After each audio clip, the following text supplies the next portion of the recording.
Vamos lá, meus irmãos, vamos lá, continuando aqui, nossa 7ª aula, Geografia Bíblica 1, é o segundo bloco. Lembrando a todos que as nossas aulas estão sendo gravadas. Meus irmãos, essa aula, não só aqui sobre os caminhos, sobre as estradas da Palestina, mas a matéria de Geografia Bíblica vai se tornar para vocês uma matéria muito relevante quando em algum momento Deus falar com vocês, ou por meio da leitura pessoal, edificando o coração de vocês, ou falar com vocês no sentido de despertar, dando uma mensagem para vocês serem bênção na vida de alguém. Tudo que a gente está aprendendo aqui em geografia bíblica parece, sim, um assunto talvez não tão relevante. Mas quando vocês tiverem essas experiências com Deus, eu não tenho dúvida, essa matéria vai se tornar tão relevante, mas tão relevante, porque ela se coaduna na Bíblia, ou seja, a revelação de Deus se dá em pessoas que habitaram naquele lugar, que passaram por aquelas águas, que trilharam aqueles caminhos, que sofreram naqueles vales, que comeram aquelas frutas, que pegaram aquelas estradas, que subiram aqueles montes, pelos quais Deus falou por meio deles e perpetuou essa história. Ou seja, quando Deus falar com vocês, ou intimamente, no momento em que vocês estão buscando a Ele, ou quem sabe presenteando vocês com iluminações nessa revelação bíblica, e aí vocês começarem a se lembrar, né, da geografia, do contexto, da história, de tudo aquilo que aconteceu, eu não tenho dúvida que essa matéria vai se tornar muito, mas muito relevante para cada um de vocês, tá bom? Agora, talvez não feche tanto, não faça tão sentido, mas ali na frente vai fazer todo sentido. Ali na frente vocês vão ser ministrados. Só dar um exemplo aqui. Há pouco eu passei para vocês o mapa sobre as estradas, né, as estradas dos romanos. Quando nós pegamos, por exemplo, irmãos, as viagens de Paulo, e a gente começa a imaginar o quanto o nosso irmão viajou para pregar o evangelho, a gente se sente um rato nos dias de hoje. Porque as dificuldades que Paulo teve foram dificuldades tão grandes, mas tão grandes, naqueles dias, naquele contexto, que a gente não tem noção do que isso representa. Mas a geografia bíblica, e a gente vai aprender isso mais, né, nas próximas matérias, a geografia bíblica traz uma luz para nós sobre como Paulo foi extraordinário. Mais uma vez, eu quero colocar aqui no mapa, de novo, as estradas romanas. Só para a gente lembrar que Paulo, né, ele sai aqui, né, de Antioquia da Síria, e ele faz a sua primeira viagem missionária, a sua segunda, terceira, e depois ele vai para Roma, é decapitado. Mas quando a gente começa a ver as rotas, irmãos, foram rotas muito difíceis. Náufragos, entenderam? Então, a geografia bíblica, ela nos desafia também, para que a gente saia da nossa zona de conforto, para que a gente entenda como Deus trabalhou na vida dos nossos irmãos no passado, tá bom? Então, vamos voltar lá para a gente ir rapidinho aqui, concluir essa parte do capítulo de número 11, né? Vamos ler aqui novamente o material do livro do pastor Enéas Tonini. Quero compartilhar com vocês. Nós lemos, né, a estrada chamada Via Maris, e agora a gente vai para o próximo estrada do Centro. Leia para nós, Beatriz, por gentileza. Estrada do Centro. Tá, vou ler aqui. Estrada do Centro eram, na verdade, duas estradas. Uma saía de Jerusalém e se dirigia para o sul, passando por Belém, chegava em Hebrom. Aqui se bifurcava um ramal, descia para Gaza e alcançava a estrada da costa. Por aqui desceu o eunuco da Etiópia, evangelizado por Filipe, em Atos 8, 26 ao 40. Versos 26 ao 40. O outro ramal seguia para Berseba, chegando em Eilate. A outra estrada do centro saía também de Jerusalém e seguia para o norte, passando por Betel, Siquém, Citópolis, que é Bet-Sean, Cafarnaum, até encontrar-se com a Via Maris. Em Bet-Sean, cruzando o Jordão, unia-se a estrada do leste. De Siquém saía um ramal para Cesareia, passando por El-Ganim. Esse caminho serpeava pelos montes. Jesus palmilhou a estrada pelo menos 3 vezes. Veja João 4, versículo 3, 4 e 43, Lucas 9, versículos 51 e 56, e Lucas 17, versículo 11 ao 19. Os judeus que iam a Jerusalém evitavam esse caminho devido à inimizade com os samaritanos. O Senhor Jesus, entretanto, ficou acima desse ódio racial. Joia. Então, né, só lembrando, ó, é essa daqui, a estrada que a nossa irmã acabou de ler, né? Estrada do Centro, tá bom? Com todos esses detalhes, tá bom? Continua para nós, irmã, Estrada da Costa, né? A gente já falou sobre parte da costa também, né? Eu leio, não é? Pode ler para nós. Estrada da Costa. Saía do Egito, de um dos pontos da fértil região do Delta. Seguia por uma região deserta, tanto como 120 quilômetros, e atingia o Mediterrâneo na altura de Gaza. Continuava pela costa até Ascalon, Jâmia, Jope, Cesareia, Ptolemaida, Tiro e terminava em Sidom. A primeira parte, entre Egito e Gaza, é chamada na Bíblia de Caminho da Terra dos Filisteus, em Êxodo 13 e 17. Era uma estrada preferencialmente militar. Por isso, Deus não permitiu que seu povo seguisse tal caminho. Nele estava a guerra. Por essa estrada passaram exércitos egípcios, assírios, babilônicos, sírios, romanos, sarracenos e franceses. Ao chegar a Jope, um ramal deixava a estrada real e seguia para Jerusalém, passando por Lida, onde se bifurcava.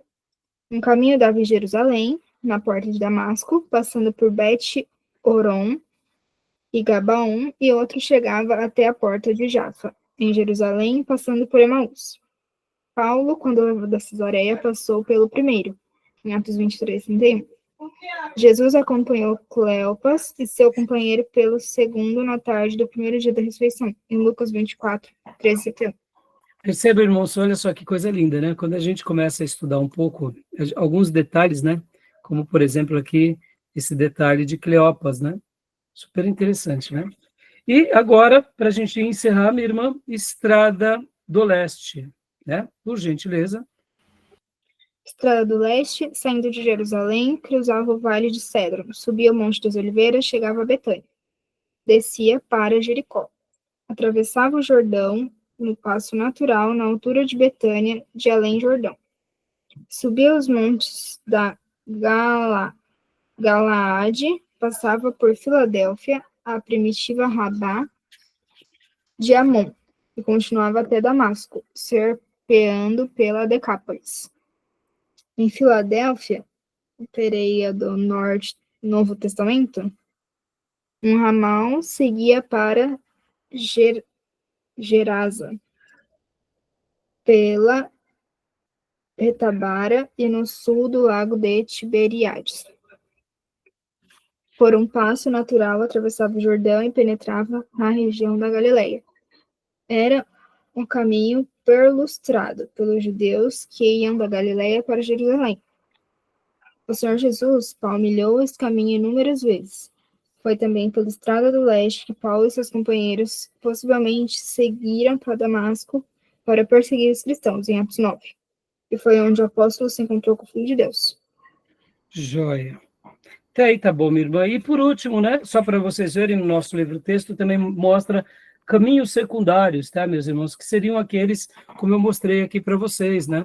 Por exemplo, nessa foto aqui, ó. Nessa imagem aqui. Aqui. aqui, como esse caminho que leva, né, por exemplo, para Jericó, tá bom? São os caminhos secundários. Beleza, meus irmãos? Vamos agora para o próximo capítulo. Podemos? O clima da Palestina? Clima da Palestina. Sim. Alguma dúvida sobre os caminhos? Alguma pergunta? Não. Então, vamos lá. Então, climas da Palestina, meus irmãos, vamos lá. Essa situação de climas, né? Eu gosto muito eu gosto muito, irmãos, de aprender, né? Claro, não tanto quanto eu posso, né? Até mesmo porque, como pastor local, a vida de um pastor, ela está muito ali na sua comunidade, né? Ao lado do seu rebanho o tempo todo. Já o missionário é aquele que experimenta novos ares o tempo todo, né? Viaja, conhece, tem hora que odeia o lugar, né? Porque muitas vezes, imagina, você vai fazer uma obra missionária num país como o México ou como o próprio Coreia do Norte. Eles comem com muita pimenta, né? Tudo com muita pimenta. Então, quem não gosta de pimenta, que pimenta faz mal, né? Mas para quem gosta de pimenta, vai ser testado, porque as mais fraquinhas deles são as mais fortes nossas. Você vê, né? Como é a questão cultural. Então, eu gosto muito de aprender com as culturas, com os povos, né? Quando a gente fala dessa questão, né, de geografia, terra, povo, região, isso molda muito a nossa vida, molda muito os nossos hábitos, molda muito o que somos, né? E a questão dos climas também. Podem ver, né, irmãos? Nós somos brasileiros, né?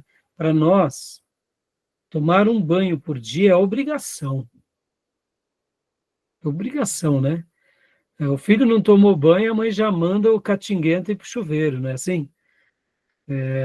O marido, né, quer dar um perdido, a mulher fala banho, né? Porque somos um país tropical. Mas quando a gente começa a ver várias culturas variadas, a gente não imagina, né? Por exemplo, eu gosto muito de acompanhar a cultura coreana e, e lá neva. Então você vê, eles já dormem no chão, então eles têm que isso sempre foi assim, né? Eles sempre criaram métodos de aquecer ali um pouco melhor o chão para poder dormir melhor, né? E hoje, graças a Deus, temos meios tecnológicos, industriais para isso. Mas e antigamente? Na Inglaterra, antigamente, né? Como que vivia uma igreja em países que neva 6 meses? Vocês entendem o porquê alguns costumes foram entrando na igreja, e a gente até entende, por exemplo, por que batizar mergulhando num país onde gela há 6 meses, né, ou 8 meses? Aí onde entram as aspersões, onde entram os batismos, os países nórdicos, como o Júnior está falando, né? Então, na Rússia, irmãos, 15 graus, eles estão sem camisa. Sibéria, irmãos, é uma louco. coisa admirável. Eu acompanho alguns vídeos, né, dos países mais frios. Irmãos, para vocês terem uma ideia, não há geladeira, né? Eles guardam a comida no quintal. Yakutia, 67 graus negativos. Exatamente. Se eu não me falha a memória, Júnior, as crianças até 50 graus negativos vão para a escola. Além de 50 graus, aí eles estão liberados para não ir para a escola. Irmão, sabe o que é isso? A gente não tem noção do que é isso. A gente não tem. Então, só para vocês terem uma ideia, nesse país, né, na Sibéria, nessas cidades onde o Júnior está lembrando, eles pegam chá, depois vejam no YouTube, chá quente, e literalmente eles jogam para cima, e na hora tudo vira gelo, floquinhos de neve, irmãos. Então, assim, é muito frio, né? O celular, por exemplo... Né? Não usa geladeira. Não, isso que eu disse, eles colocam a comida para fora do quintal. Fora do quintal, verdade. E ali, por quê? Porque gela, irmãos. O nosso freezer é menos 15. Lá é menos 20 no dia. Para vocês terem uma ideia, eles pegam os gelos, os blocos de gelo, e deixam empilhados no quintal. Verdade. Aí eles levam para dentro de casa, esquentam e viram água. Dentro do tambor, né? Coloca dentro do tambor. É isso, dentro de casa. Mas fora é as pedras de gelo gigantes que fica. E aí, pastor, mas e bicho? Que bicho? Não tem bicho, não sobrevive. Então, quando a gente pensa um pouco dessa questão do clima, por isso que é importante estudar o clima, né? Então, vamos lá, vamos mergulhar um pouco no clima aqui, né? Vamos ler um pouco. Júnior, leia para nós, né, geograficamente, a Palestina. Ok. A gente só vai ler os pontos principais, tá, irmãos? Porque Tá. esses próximos capítulos é mais leitura mesmo, que é mais informativo, né? Uhum. Geograficamente, a Palestina situa-se na faixa subtropical.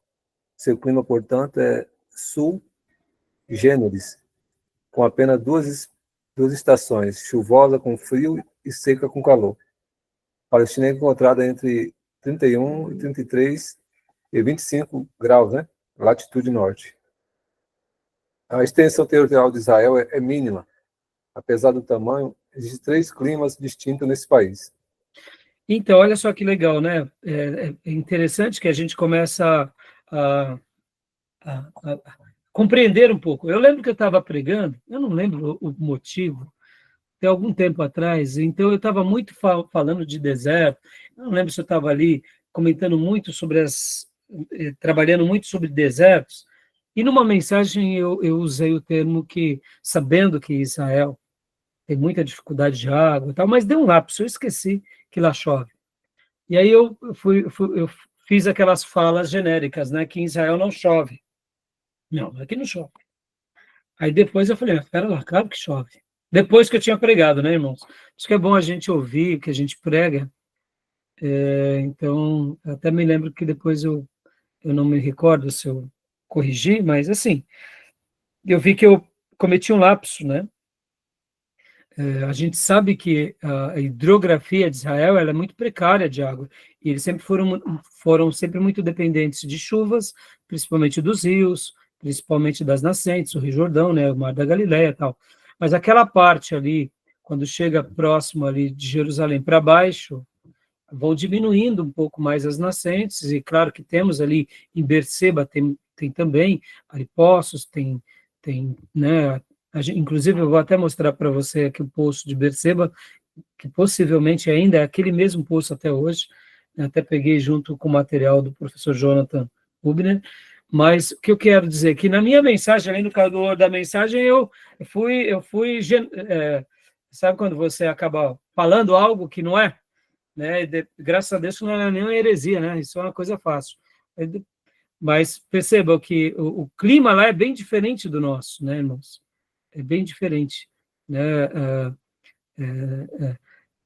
Não tanto diferente, mas assim, não tem tantas variações quanto aos nossos, né? Só 2 estações, né? Ainda aqui nós temos as 4 estações e certa medida, né? Já que o nosso país é praticamente um continente, né? A gente não pode comparar o Brasil com Israel, porque a gente é praticamente um continente, né, irmãos? Olha a diferença climática do Ceará, no Nordeste, para o Sul. Olha como que os povos vivem, né? E por que eu estava falando ainda agora, né, sobre o que eu gosto de conhecer? Percebam, irmãos, o clima determina muito o que somos, né? A questão do clima, a questão da temperatura, a questão do ambiente, né? Pode ver que os países latinos, de uma forma geral, a grande maioria estão em países tropicais, né? Alguns países africanos também, questão tropical. Então, perceba que o lado tropical, ele cria em nós uma certa comodidade. Podem ver que essa questão de países desenvolvidos estarem naquilo que chamamos na parte mais, mais geladas, né? Países, a parte norte do globo, gera neles uma cultura de sobrevivência em que eles têm o verão durante o período, em que eles plantam, etc. e tal, e depois vem os gelos em que eles têm que saber viver, porque senão eles morrem. Né? Que nem o Júnior lembrou, né, lá dessa região da Rússia, da Sibéria, irmãos, lá poucos meses apenas de verão, né? O verão deles é um verão bem limitado, e eles têm que armazenar tudo ali no verão, acabou. E depois, então, quer dizer, cria-se um povo muito forte, né? Pode ver, nós brasileiros... Agricultura, né? Hã? Não tem agricultura lá, não Não tem. Então, tem terra para... exatamente. Então, eles acabam... claro, irmão, não estou falando com isso que o brasileiro e países que são climas tropicais são relaxados, mas se a gente não tomar cuidado, o clima nos relaxa muito, né? Tá bom? Então, Júnior, leia para nós as primeiras linhas, né? Montanhas, né? Montanhas. Israel é um país essencialmente montanhoso. O ponto mais elevado é o Hebron.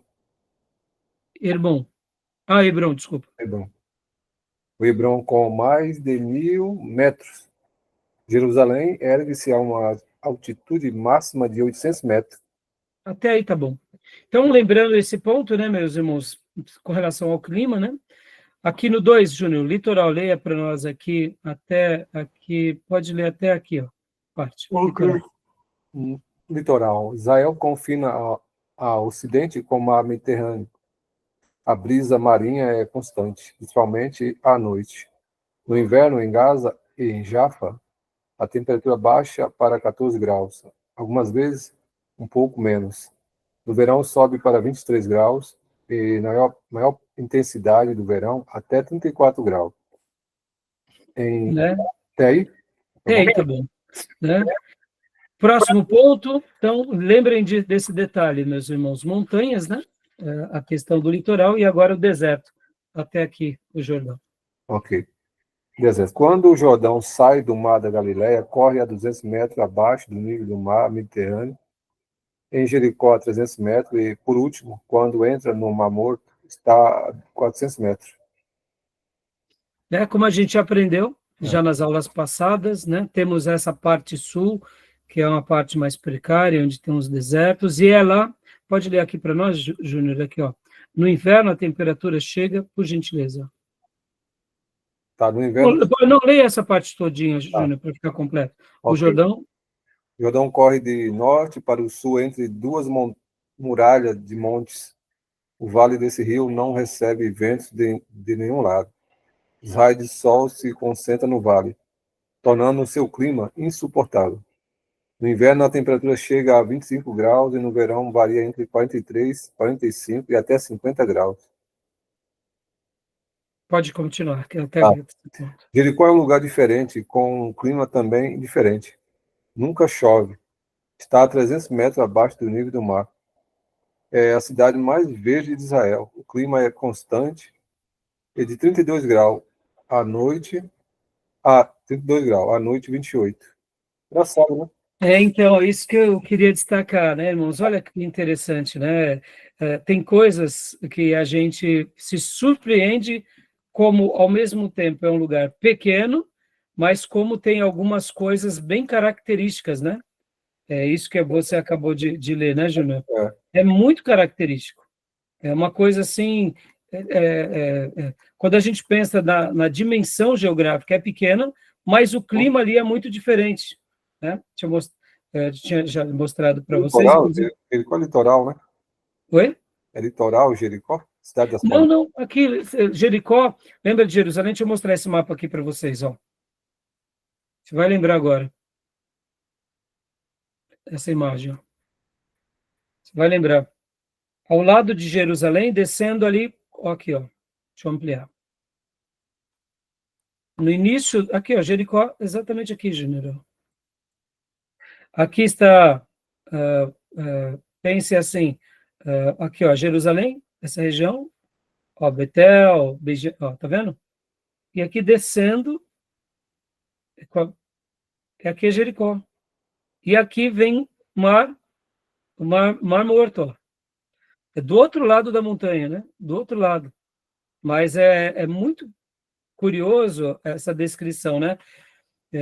Porque nunca chove, está a 300 metros abaixo do nível do mar, é a cidade mais verde de Israel e o clima, o clima é constante. É verde, né? Você vê, eu sei que aqui o calor é muito elevado no Vale do Jordão, mas ela está aqui, é um detalhe muito curioso. Né? Tá bom? Beleza, meus irmãos? Joia. No mar é Tel Aviv, né? Tel Aviv que é banhada pelo mar. Exato, é do outro lado, né? Tel Aviv. Então, vamos lá. Deixa eu compartilhar agora outra parte. Bom, sobre a questão dos pontos cardeais de Israel, nenhuma novidade, irmãos. Mas eles usam um termo que é muito curioso. Pode ver, sempre a gente vai ver essas citações, né? Os 4 ventos, né? Em Israel. É citado isso. Os 4 ventos, né? Essas direções correspondem aos nossos pontos cardeais, né? Então, seria praticamente os mesmos, tá bom? As estações, como a gente viu, né? Leia para nós aqui, Júnior, mais uma vez as estações. Não, vale a pena aqui ver uma coisa aqui super curiosa. Ó. Aqui, ó. Leia essa parte aqui para nós. Veja o que a Bíblia diz a respeito. Porque, lembra, a Bíblia vai contar bastante, vai falar bastante, só que ela não fala norte, sul, leste, oeste, né? Pode ver, ó. O leste é o nascer do sol, o norte é a região escura, tal. Mas leia essa parte aqui, ó. Os ventos que a Bíblia diz respeito. Essa parte é bem interessante. Aqui, Por favor, né? Júnior. Vejamos o que a Bíblia diz a respeito. Vento oriental, portador de seca e crestamento. 2, vento sul, trazia tempestade e calor. 3, vento ocidental, portador de nuvens e chuvas. Tem as bases bíblicas. Isso. 4, vento norte, trazia frio e calmaria. Então, nas profecias, nas citações poéticas, na maneira em que os profetas diziam, e quando eles queriam, muitas vezes até ilustrar um fato, a questão também do clima entrava dentro de uma figura de linguagem onde eles usavam isso literalmente como um tipo da revelação. Na realidade, o clima, que a gente vê que os profetas utilizavam como se fosse simbolizando algo espiritual, né? Podem ver aqui Ezequiel, Zacarias. Então, muitas vezes, quando o profeta queria usar uma figura de linguagem, ele dizia isso. Eu sei que nós aqui, por isso que eu disse no início do primeiro encontro de hoje, irmãos, nós que vivemos em metrópole, a gente só nota uma diferença muito grande. Quando vem uma tempestade, quando vem uma mudança, chuva de verão, nós acabamos nos perdendo um pouco da beleza da vida. Eu gosto muito de tentar lembrar que época do ano estamos. Parece meio bobeira, mas faz bem para a gente. Deus nos fez assim. As estações climáticas fazem parte da nossa vida. Pode ver que a gente tem hora que não sabe. Por exemplo, que estação climática estamos agora? Né? A gente esquece desses detalhes. Mas são detalhes que nos faz dar uma pausa, né? Na nossa vida, para a gente enxergar o momento, né? O outono, o inverno, né? Podem ver, a gente lembra do inverno porque fica mais frio aqui na região do Sudeste, mas essa figura de linguagem é muito forte. Tem significado, né? A vida tem sentido. Então, na maneira em que a Bíblia vai descrevendo ao seu povo, ele usa da geografia também. Ele usa dos ventos, né? Vento oriental, vento sul, vento ocidental, né? É bem interessante isso, né, irmãos? Eu acho isso muito enriquecedor, tá bom? Alguma pergunta, alguma dúvida? Eles tinham os seus meses próprios, né? Por exemplo, aqui, o verão começa em abril, as estações, e se estende até setembro. Podem ver, irmãos, que isso acontece conosco, inclusive no nosso país, né? Aqui em São Paulo tem uma característica, por exemplo, no Nordeste tem outra característica. A gente é um continente praticamente, né? É um pouco parecido porque é tudo país tropical, mas tem vezes que a gente está aqui num período de chuva e outro lugar não, né? Estiagem. Então é bem curioso, né? Que mais? Vamos continuar aqui o livro-texto, né?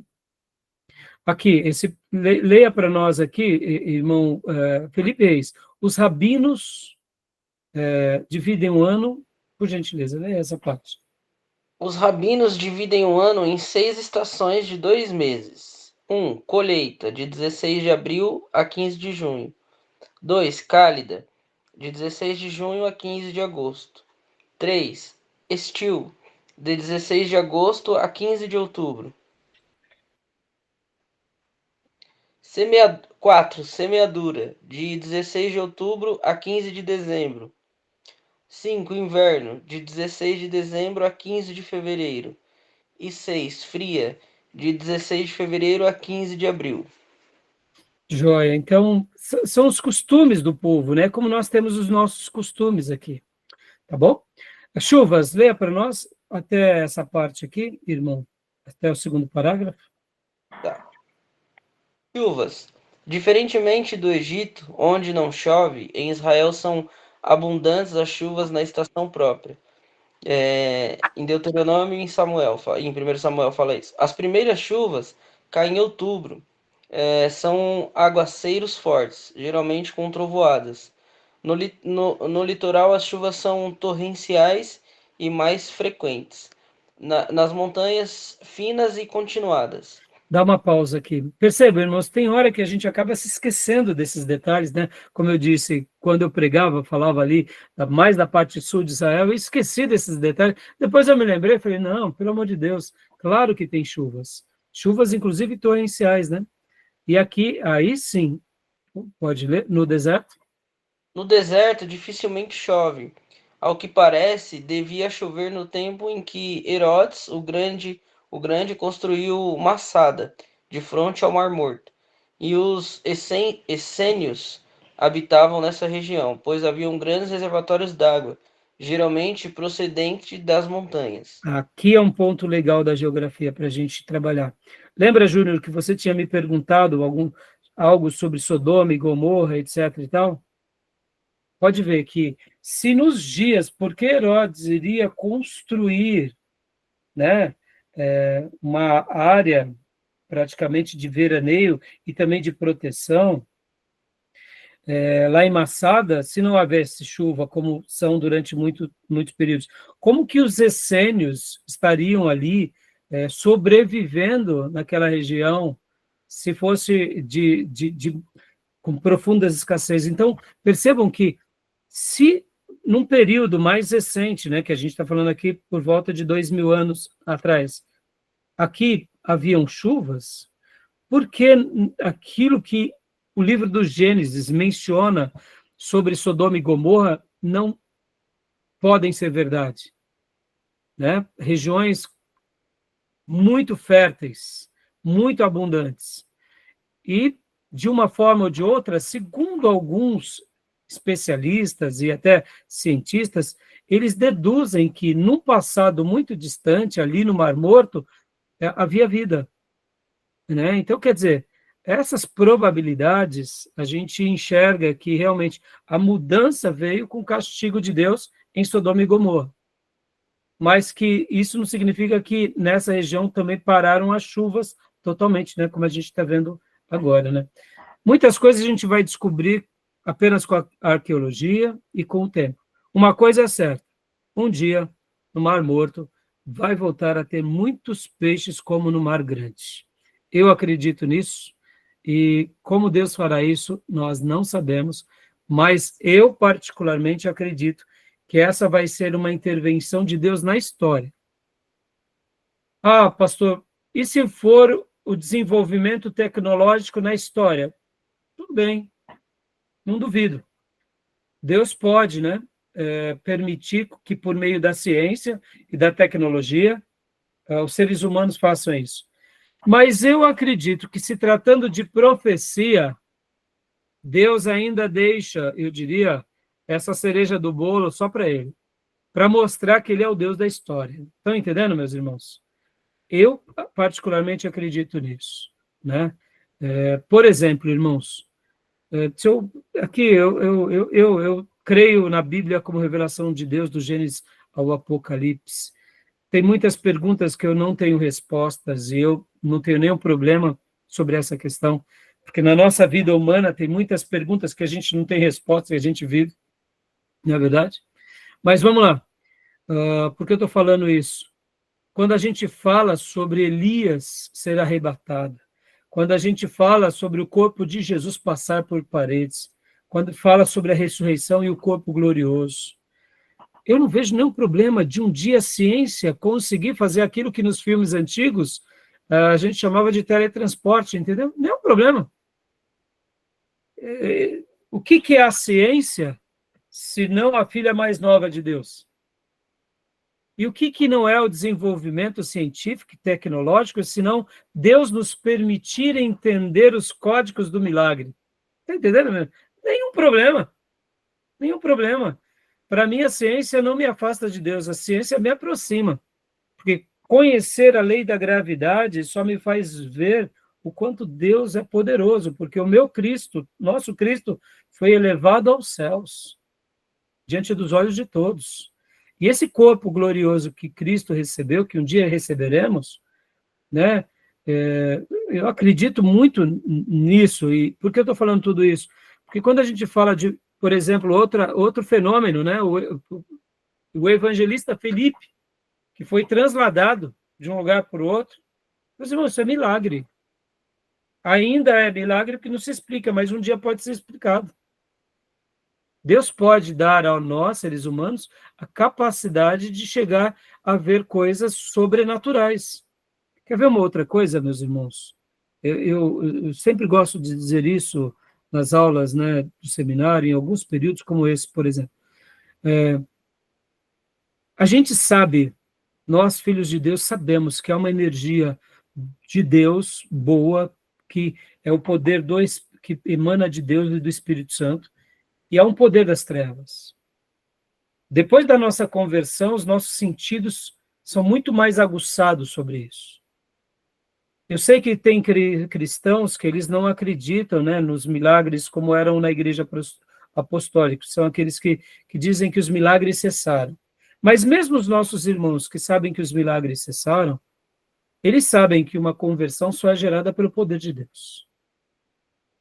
E um cristão, quanto mais maduro ele vai se tornando e ele vai limpando as arestas, porque tem muita gente que fala de milagre e que mais faz um desserviço do que um serviço. Vocês sabem disso? Que não tem nada de demônio em muitos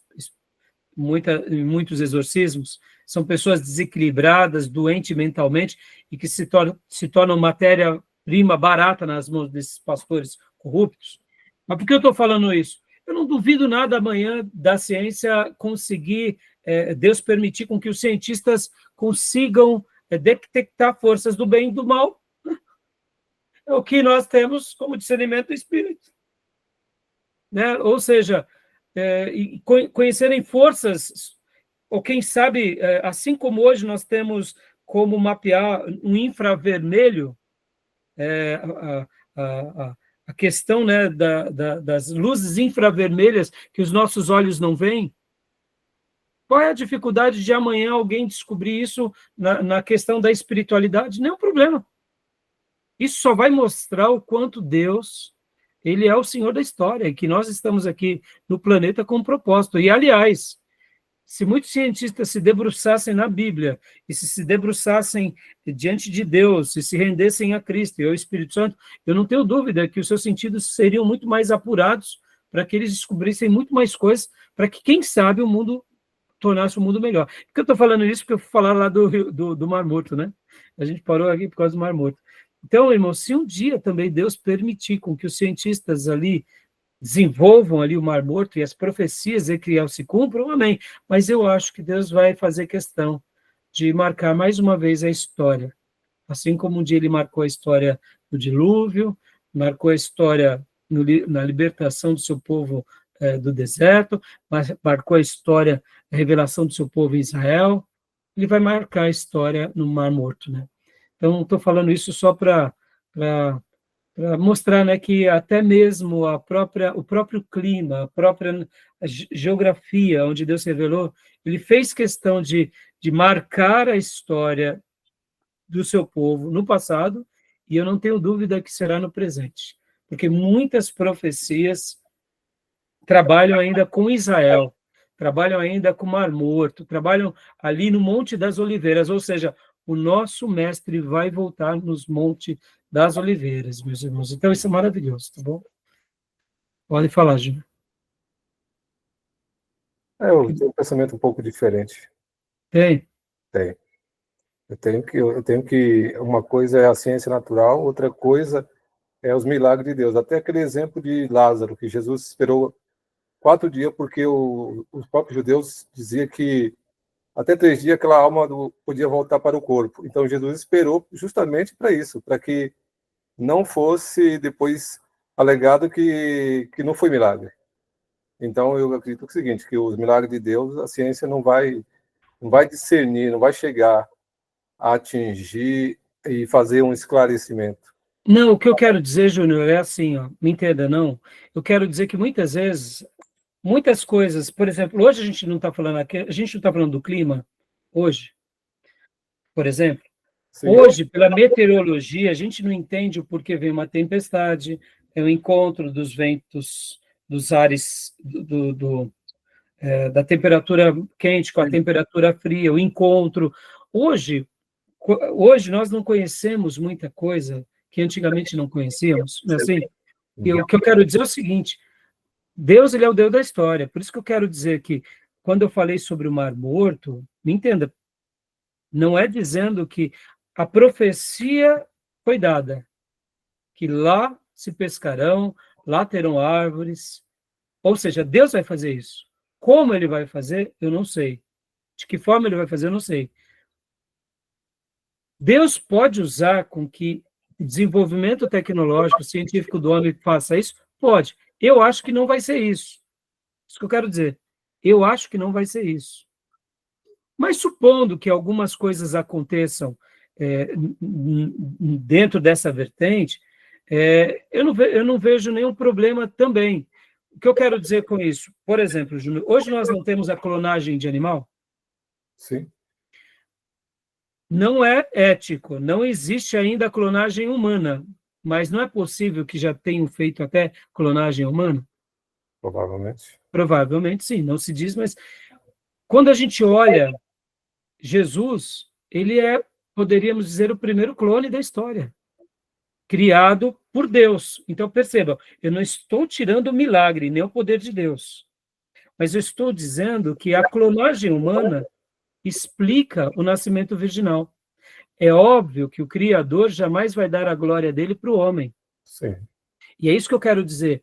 Mas o que eu quero dizer é que hoje, por exemplo, que a gente sabe da ciência, a gente sabe de tudo que a gente tem feito, é uma coisa assim admirável.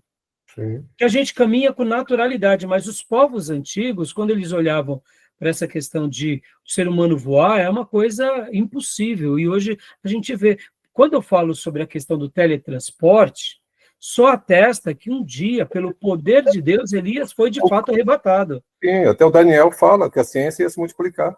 Isso, exato. Então, o fato, né, o que eu quis dizer não foi negando, o que eu quero dizer é o seguinte, hoje pessoas dizem o seguinte, que o que existe é essa matéria, que Deus não existe, o diabo não existe, mas eu não duvido que amanhã criem uma força em que eles mapeiem o que é o poder, muitas vezes, maligno e o que é um poder divino, mostrando coisas dessa dimensão.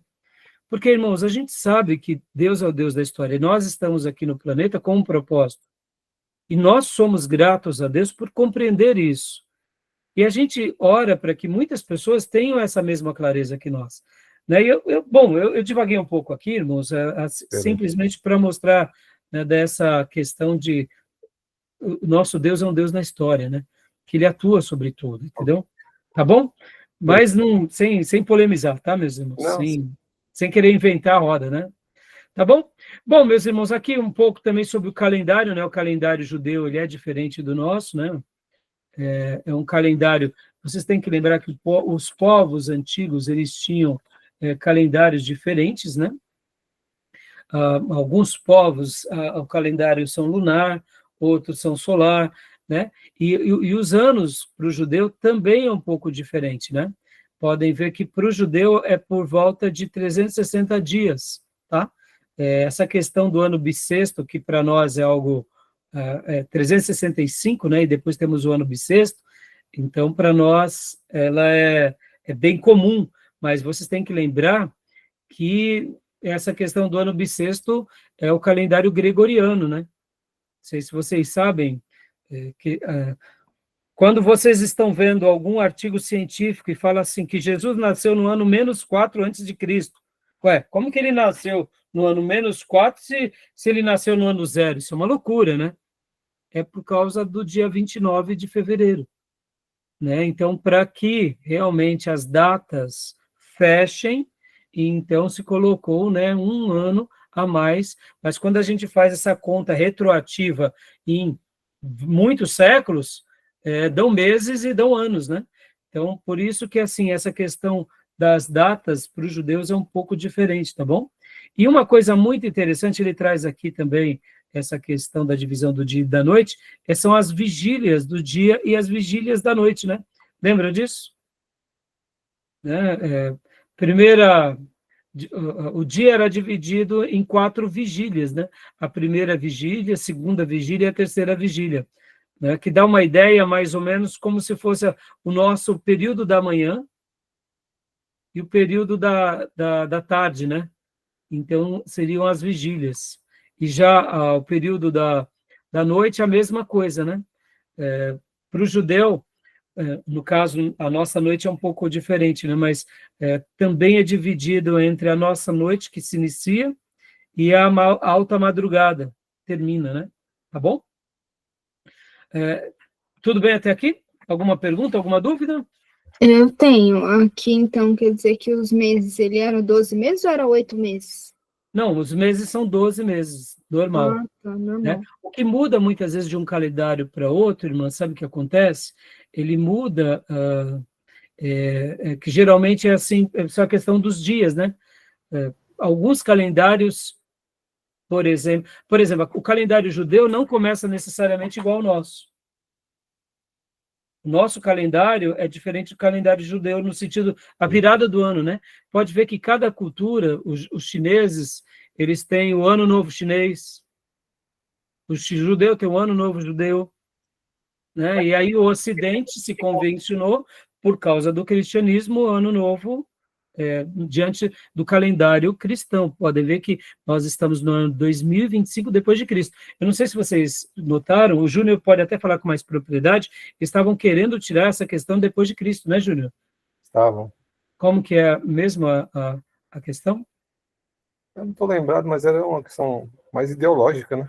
É, mais ideológico. Para mostrar o seguinte, que querendo ou não, no Ocidente cristão, que querendo ou não, todas as culturas civilizadas, elas estão no Ocidente, irmãos. Você pode ver que todas as democracias e tudo que aconteceu de mais evoluído está no Ocidente, não está no Oriente. E nos países do Oriente, que eles caminham em irmandade com o Ocidente cristão, né? Uhum. Então, percebam que tirar o depois de Cristo, deixar o antes de Cristo e depois de Cristo, marca o quê? Marca o grande episódio do nascimento e da morte. Uhum. Mas é tolice, né, irmãos? É como eu falei, irmãos, tem coisas que não tem como a gente fugir, né? Deus marcou a história, né? A redenção da humanidade foi já anunciada, já foi dada e já foi concretizada. Não tem como apagar, né? Então, o calendário judaico tem, assim, a diferença no sentido de dias, né? O início, o final, tá bom? Só para vocês terem uma ideia, irmãos, o Natal, né? O dia que Jesus nasce, não é em dezembro, né? Não é. Não é em dezembro. O nascimento de Jesus foi mais para o meio do ano, agosto, setembro, tá? Verdade. Por que, então, se faz a celebração do nascimento no dia 25 de dezembro? Foi porque aí onde entra a história do cristianismo secularizado. O cristianismo, onde ele se une ao Estado. Irmãos, percebam, a Igreja Católica, o surgimento dela é logo depois ali daquilo que acontece com Constantino, e depois principalmente com Teodósio, né? Ali onde une a Igreja e o Estado, aí cria-se o cristianismo institucionalizado. E podem ver, meus irmãos, que mesmo como protestantes, a Igreja protestante, quando há união da Igreja com o Estado, a história se repete, a Igreja se corrompe.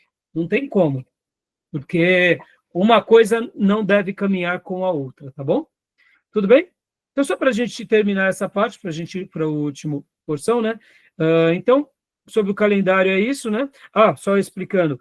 O Deus Sol, que era o dia 25 de dezembro. Era o interstício lá do Deus pagão, lá, né? É o Deus romano, né?